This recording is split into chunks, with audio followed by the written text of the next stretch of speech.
l'abolition comme ça d'une ligne. Pour le dire concrètement, il y a eu un moment, peu importe les détails, mais il y a eu un moment où j'ai commencé à me réveiller le matin. J'avais investi beaucoup de temps, de travail, etc. Et je bossais comme chanteur. Il y a 3 ans où j'ai bossé. Et j'avais une vraie fatigue nerveuse de ça. Je sentais qui résistait de plus en plus. Et j'ai commencé à me réveiller tous les matins avec une espèce de petit démon comme ça. Et si tu arrêtais, qu'est-ce qui se passerait?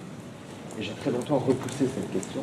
Et puis j'ai commencé à imaginer ce que je ferais, ce qui se passerait. Un coup dans mon corps, si j'arrêtais de chanter, pour moins de stress. J'ai jamais été quelqu'un de très stressé et de très comme ça. Et je devenais un peu vraiment névrosé. Et puis bref, il y a eu un moment, en plus il y a eu, par la force des choses, il y a eu une espèce de mise en scène de ça, puisque j'ai accepté un dernier concert qui était en Suède. C'était un concert de musique, musique française baroque.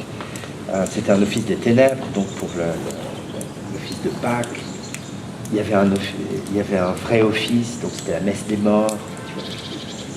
Et à la fin de ce concert, il n'y avait pas d'applaudissements parce qu'il y avait l'office, quoi, que c'était une cathédrale dans le sud de la Suède.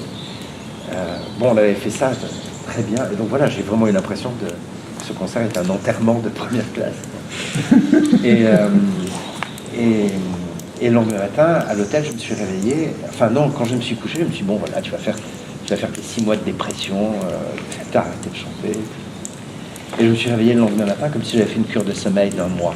Je me suis réveillé profondément reposé de ma décision. Et donc j'ai vraiment eu le sentiment, je raconte ça parce que j'ai vraiment eu le sentiment de prendre une décision très ferme, très consciente et très argumentée, très rationnelle, d'arrêter.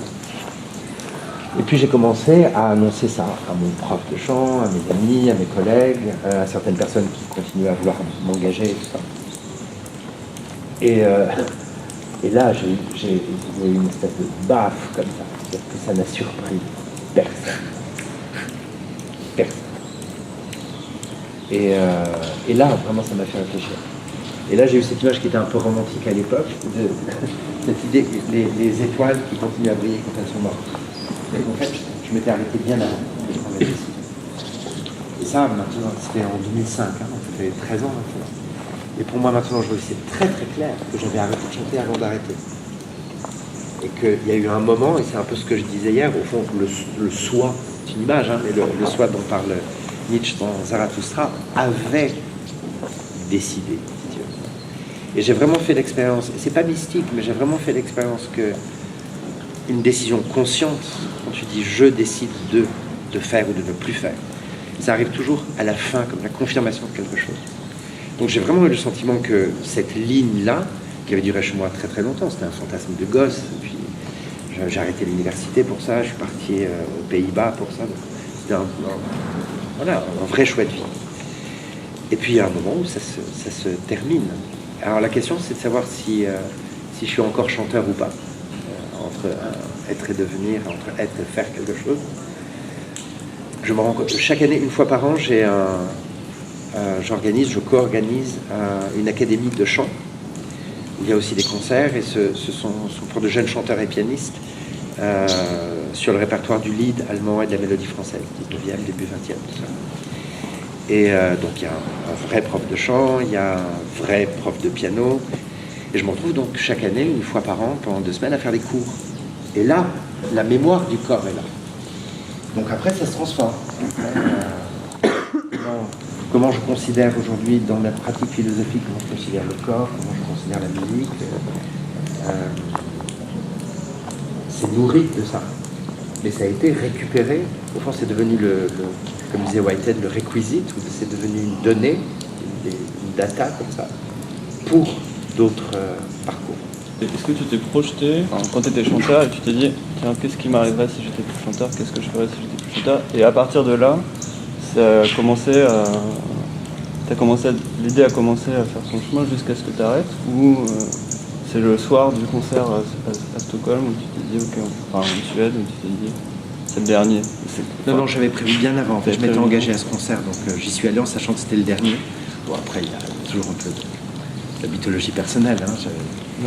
J'étais assez content de me dire que c'était mon dernier concert. Généralement, les chanteurs font ça quand ils sont vieux. Moi, je faisais mon concert d'adieu à 30 ans, 35. Mais non, c'était très physique. Ce que je projetais, c'était le repos. Moi, j'avais l'expérience de pouvoir... moi, je sais que je travaillais beaucoup, je m'entraînais beaucoup, j'apprenais les partitions, je faisais mes exercices, je faisais des... Voilà. Je travaillais beaucoup et ça me fatiguait énormément. Et parallèlement, quand je faisais pas encore de bouquins, mais ou des articles, ou des traductions à l'époque, ou des éditions pédagogiques, enfin, je commençais à bosser pour l'édition. Je pouvais travailler 15 heures à l'ordinateur sans bouger. Ma discipline, mon ascèse, elle était... Là, je me rendais compte que... Là, il y avait une puissance d'agir que je trouvais plus dans le chant. Donc après, les disciplines physiques, tu les retrouves de toute façon en fonction de ton activité. Mais est-ce qu'il y a cette idée de spéculer, la spéculation de se projeter, de dire, bon, dans 10 ans, d'évaluer finalement un avenir possible, pour un devenir possible qui va être beaucoup plus douloureux que... C'est une histoire dans ce cas-là, peut-être de douleur physique. D'économie physique, oui, quasiment. Ouais, alors quand je disais hier spéculer, c'est pas spéculer sur l'avenir, c'est pas projeter, c'est une manière de raconter les choses. Ouais. Je me suis raconté les choses, ou comme on les raconte ce matin en termes de lignes de devenir ou de lignes qui s'abolissent et tout ça, ce sont des images. Suivant la façon dont tu spécules, tu interprètes d'une manière ou d'une autre manière l'avenir que tu peux projeter. Tu peux projeter. Mais la spéculation, c'est pas la spéculation sur l'avenir. La spéculation, c'est une autre manière de dire ou de formuler ce qui est en train de t'arriver, en fait.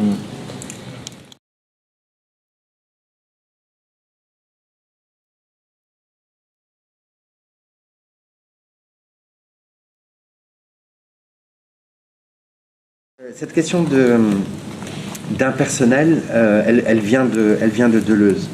Et elle est liée à ce qu'on disait hier sur les différents niveaux d'individuation.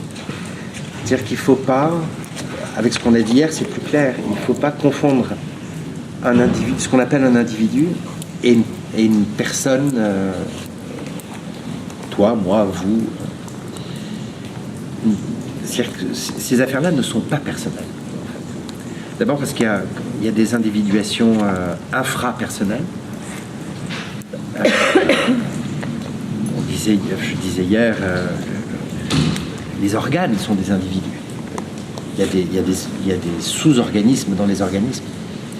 Et ce dont parlait Simondon, qui parlait d'individuation collective ou de processus trans-individuels, qui passent d'un individu à un autre, font qu'il y a une échelle qui est infrapersonnelle et une échelle qui est suprapersonnelle. Déjà en termes d'échelle. Déjà parler d'un devenir chanteur, si j'ai d'autres devenirs, si j'ai d'autres lignes comme ça, je ne peux pas assimiler la ligne du chant ou la ligne de la philosophie avec moi qui dis je ne peux pas. Et que par ailleurs, à cause de ces mises en relation permanentes, il y a des individuations qui se font entre personnes.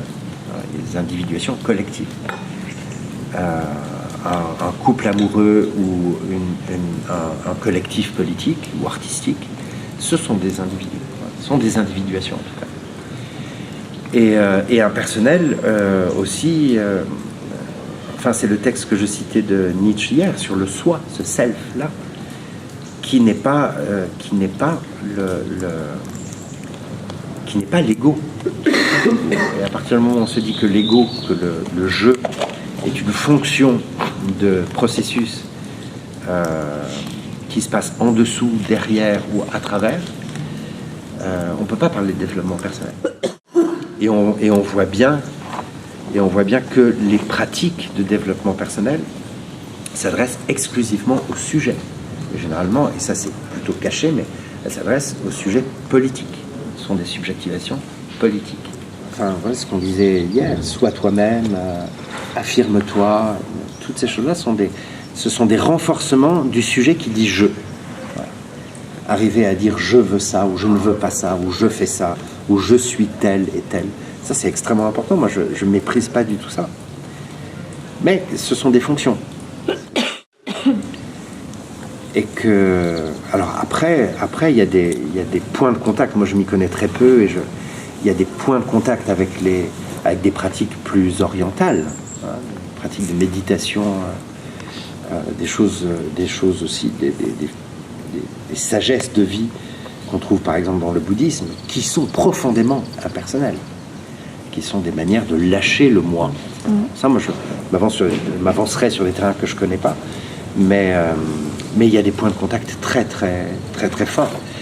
S'embarquer vraiment sur l'océan des perspectives infinies, avoir 100 opinions, traverser 500 convictions, etc.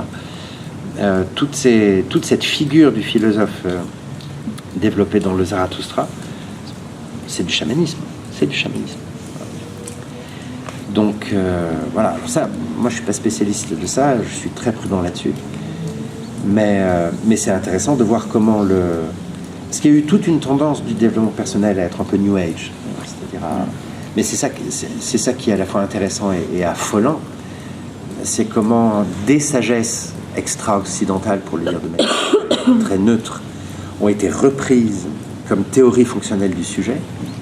Ça, c'est fascinant. C'est-à-dire que dans une société fonctionnelle, chaque fois qu'on te dit « et vous », tu réponds « oui, c'est moi ».